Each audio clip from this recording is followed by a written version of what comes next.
マイティストライクフリーダムの武器の持たせ方やギミック、ミキシングなどをして遊んでみたいと思います。普通に制作動画でも良かったのですが、それだとたくさん動画が上がっているので違う路線でいきます。箱をどけてみます。ストライクフリーダムガンダム2式とプラウドディフェンダーです。まずはストライクフリーダムガンダム2式を見てみます。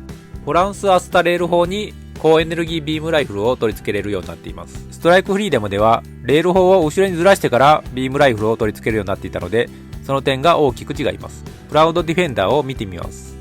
シードフリーダムの映画ではラクスクラインが乗っていた機体になります。新設計のウィングで本来はライジングフリーダムに取り付ける予定だったようです。ストライクフリーダムガンダム2式にプラウドディフェンダーを取り付けます。プラウドディフェンダーはバックパックに上から取り付けます。合体させるとマイティストライクフリーダムになります。レール砲に高エネルギービームライフルを取り付けた状態だと腕がかなり開きます。リアアーマーに高エネルギービームライフルを連結して取り付けることもできますが、かなりはみ出します。ウィングを展開します。まずはこの金色のパーツを動かなくなるまで上に動かします。次は手前のパーツを上に展開します。金色の部分の一番上の部分を上に動かします。反対側の羽も同じようにやってみます。ピンク色の部分を露出させます。大きい羽はまずはこの部分を押します。付け根の部分を上に引き出します。小さい羽はこの部分をスライドさせます。羽の付け根の部分を持ちながらやった方がやりやすいです。反対側も同じように展開するとこのようになります。金色の部分は結構キラキラと光ります。ピンク色のプラスチックシールは今までのシールに比べて耐久性はありそうです。可動域を見てみます。軸の部分からパーツが干渉するまで回転します。プラウドディフェンダーに対して90度近くまで曲げることができます。この後は武器の持たせ方です。対艦灯の仏の御霊はプラウドディフェンダーのこの部分にはめてマウントします。はめているだけですが保持力はあります。ちなみに刃のついてない方からはめ込もうとするとはまりません。持たせ方はそのまま腕にはめるだけです。仏の御霊を拡大してみます。光を当ててみるとメッキではありませんが2種類の加工がしてあるのがわかります。ビームサーベルを持たせてみます。まずは持ち手部分を取り外します。外した持ち手部分にエフェクトパーツを取り付けます。そのままはめてもはまらないことはないですが、甲の部分のパーツを外して持たせます。これでビームサーベルを持たせることができました。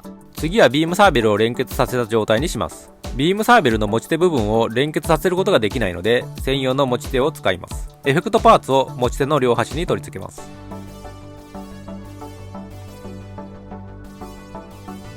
これを先ほどと同じように手の甲のパーツを外して取り付けます。先に持ち手部分をはめて甲のパーツを取り付けます。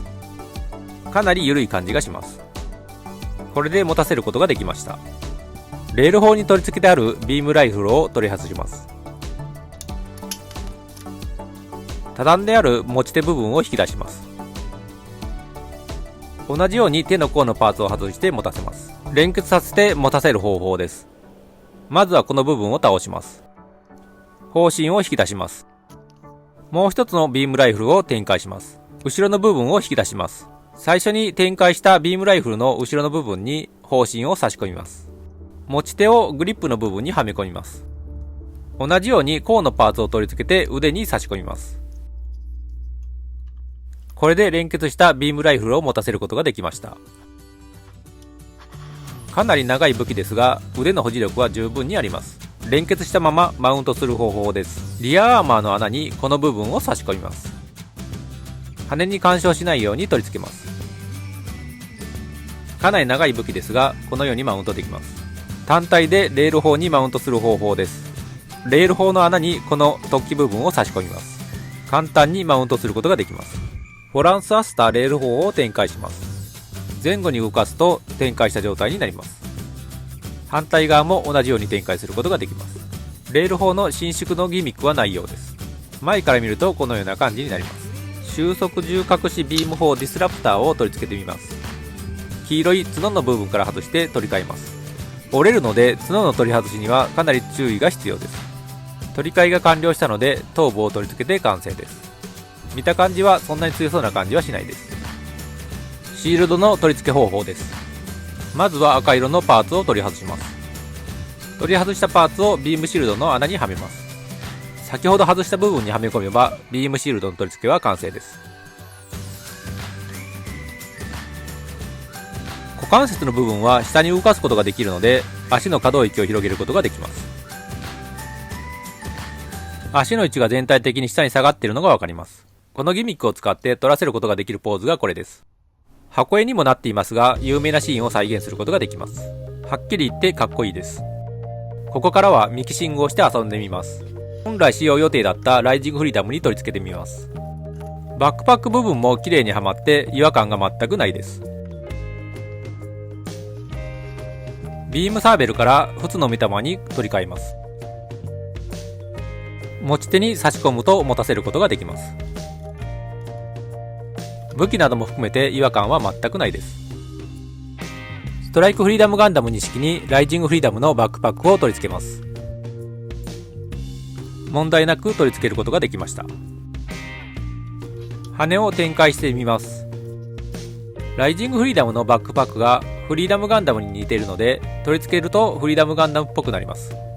ライジングフリーダムのバックパックとの相性は良さそうです。飛行形態への変形は頭部が干渉してできませんでした。次はイモータルジャスティスにプラウドディフェンダーを取り付けてみます。これも問題なく取り付けることができました。普通の目玉を持たせてみます。感想としては良くも悪くもない感じです。ストライクフリーダムガンダム2式にイモータルジャスティスのバックパックを取り付けてみます。ちょっとバックパックが寂しい感じがします。フリーダムガンダムの系統に赤色のバックパックはあまり合わない感じがします。ちなみにこれも変形はできなかったです。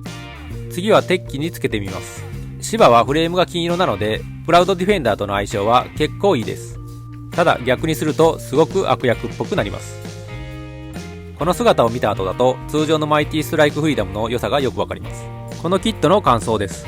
少し残念な点を挙げていきます。首の部分が簡単に外れてすごく緩い感じがします。対処済みですが、ビームサーベルの持ち手部分が簡単に外れます。あと、普通の目玉が明記処理されていないのが少し残念でした。少し残念な点もありますが、対処できない問題ではないので、キットとしては非常に優秀だと思います。ミキシングをやってみた感想は、芝とプラウドディフェンダーの相性がいいのに驚きました。当然ですが、ライジングフリーダムとの相性は非常にいいです。ご視聴ありがとうございました。次回の動画もお楽しみに。